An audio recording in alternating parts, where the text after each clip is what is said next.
When You Dance with the Devil by Elliot. The devil is shrewd and sneaky.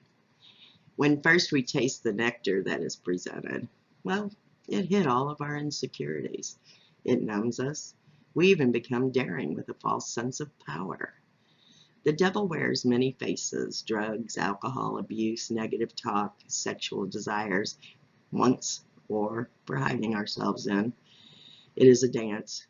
You decide how long it lasts.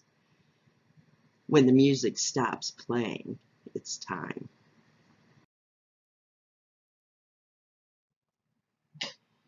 Sometimes it is hard to see the walls we have built around us to protect us from being hurt.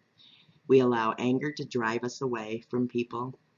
We wallow silently in our pain. We rarely let ourselves be vulnerable because we were vulnerable in the beginning. Then look what happened. It led to years of slowly becoming what we hated the most. Or we start thinking everyone else hates us.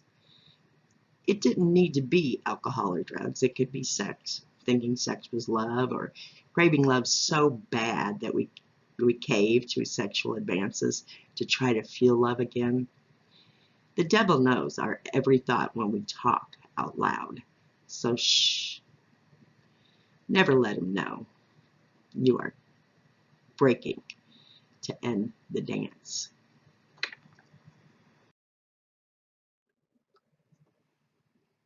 We can find ourselves dancing with the devil in many ways. The devil uses our depression and negative talk about ourselves. He goes into our minds and pulls out every mistake and fault. Then the hatred starts. We are never fully aware of this dance. It starts out slow. The chatter in our minds. Then we start to seek things to muffle the words. Drugs, alcohol, sex, food, buying stuff, etc. The point is, we are looking for love.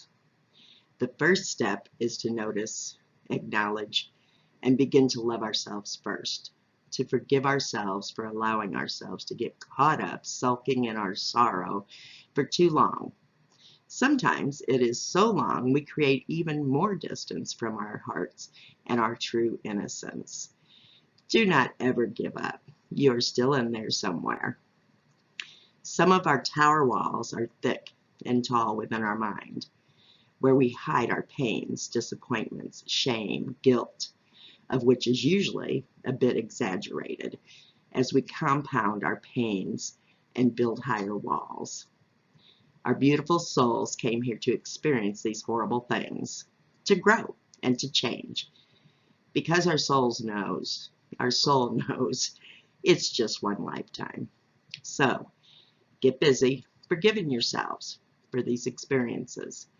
Learn the lessons from them or insights, then share it. Others need to know they are not alone.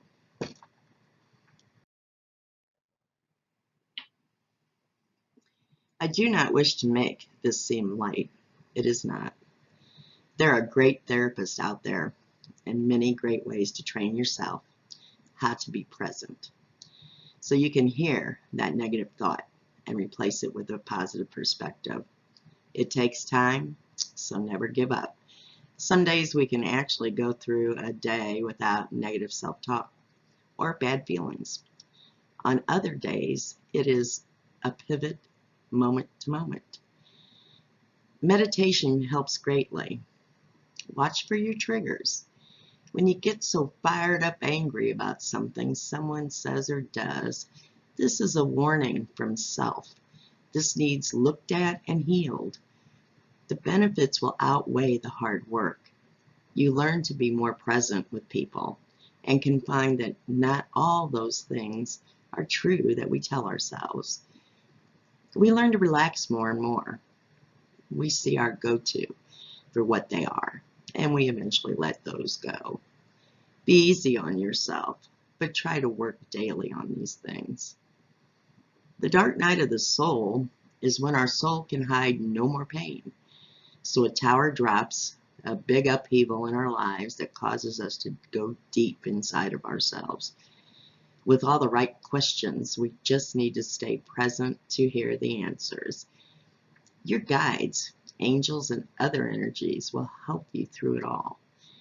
It is painful and trying because some of us have been burying our feelings for a long time. Anger, guilt, shame, loneliness, not being good enough, unworthy, unsupported, a plethora of feelings come forward. Some are caused by not telling people off when they hurt our feelings, or never letting anyone know they hurt you. And the big ones, the shame you feel toward yourself for behaviors that you are not proud of due to behaviors that you endured from another. The drinking, drugs, whatever causes us to get ourselves in the same situations, and we drink more, snort more, just to hide the added pain, and more pain. As it becomes harder to find happiness, this is the signal from Spirit that the music has stopped. The dance must end. At some point, we must stop the cycles. Sometimes we are even carrying old fears, angers, generational curses of our families.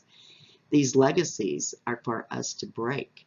I have found it, if it did not make any sense why I felt something, it was either a past life or other life, however you wish to think about it. But it is still in our soul's aura to be healed and released. We are the generations who chose to do this. Light workers, indigo children, and so many more. We are the ones who have had the strength to take what is hidden behind doors to the forefront.